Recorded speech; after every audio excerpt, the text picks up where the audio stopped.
கர்த்தர் அதிசயங்களை செய்கிறார். ஊழியங்கள் வழங்கும் ஜீவ வார்த்தை. இந்த நாளிலும் கர்த்தருடைய ஊழியக்காரன் உங்களை வாழ்த்துகிறேன். இயேசப்பா நல்லவர், பெரிய காரியங்களை செய்வார். உங்கள் துக்கம் சந்தோஷமாய் மாறும். கவலைப்படாதீங்க.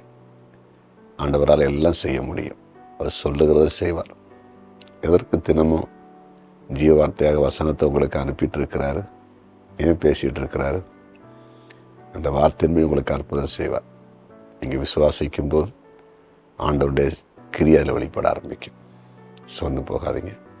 இந்த ஜெப குறிப்புகளை கமெண்ட் செக்ஷனில் அனுப்புங்க, ஜெபிக்கிறோம். இந்த ஜீவார்த்தைக்கான வசனம் சங்கீதம் 18:35.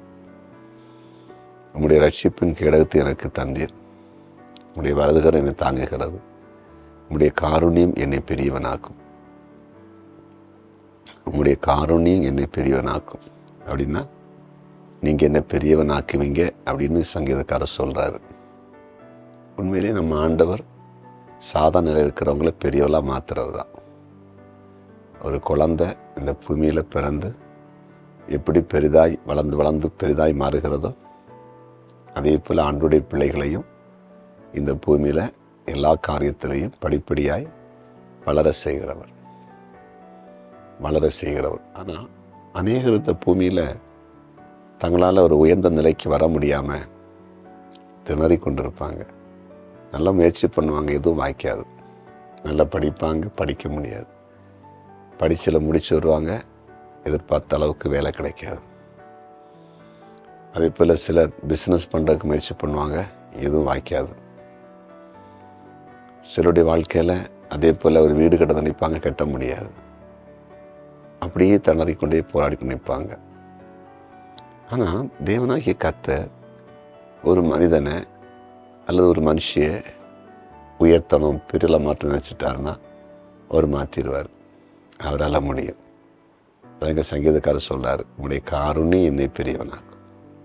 அப்படின்னா உம்முடைய பிரசன்னம், உம்முடைய கிருபை, உம்முடைய தயவு, உம்முடைய அன்பு, உம்முடைய வல்லமை என்னை பெரியவனாக மாற்றிடும். உங்களோடு இன்றைக்கு பேசுகிறார். நீங்கள் நிச்சயமாக பெரியவளாக மாறுவீங்க. நீங்கள் அற்பமாக நினைக்கப்பட்டிருக்கிற நீங்கள், மற்றவர்களால் அற்பமாய் ஒதுக்கப்பட்டிருக்கிற நீங்கள் பெரியவளாய் மாறுவீங்க. தொழில் அதிபர்களாக வருவீங்க, அதிகாரிகளாக வருவீங்க, பெரிய பெரிய ஊழியக்காரர்களாக வருவீங்க. சமுதாயத்தில் உயர்ந்த ஸ்தானத்தில் உன்னதமான இடத்துல இங்கே வந்து உட்கார போகிறீங்க. அந்த அற்புதத்தை உங்கள் கண்கள் பார்க்க போகிறது. அதை நீங்கள் ருசிக்க போகிறீங்க. ஜெபிப்போமா? ஜெபிக்கலாம். ஆமாண்டவர், உடைய காருண்யத்தினால் எங்களை பெரியவளாய் மாற்றுகிறவர்.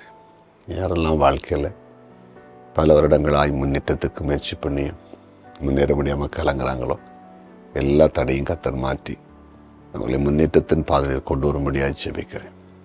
ஒவ்வொருவரும் பெரியவர்களாய் மாற்றும். தடை மாறபடியால் ஸ்தோத்திரம். ஆண்டவரே, குறிப்பாக வியாதிப்பட்ட தொட்டு சுகமாக்கும்படியாய் ஜெபிக்கிறேன். உடைய கிருபை கூடவே இருக்கட்டும். பிறந்த நாளை காண்கிற எல்லாரையும் ஆசீர்வதித்து ஜெபிக்கிறேன். ஆசீர்வாதமாக இருக்கட்டும். திருமண நாளை காண்கிற குடும்பங்களை வாழ்த்துகிறேன். ஆசீர்வாதமாக இருக்கட்டும். ஆண்டவரே, கர்த்தருக்கு ஊழியம் செய்த தேவ பிள்ளைகளை ஆசீர்வதிங்க. பிஸ்னஸ் பண்ணுற எல்லாரையும் ஆசீர்வதிங்க. அதே போல் ஆண்டவரே, குறிப்பாக கமெண்ட் செக்ஷனில் ஜெப குறிப்பு அனுப்பி இருக்கிற எல்லாருக்கும் அற்புதம் செய்யும். நீர் அப்படி செய்தி. நன்றி. இயேசுவின் நாமத்தில் பிதாவே.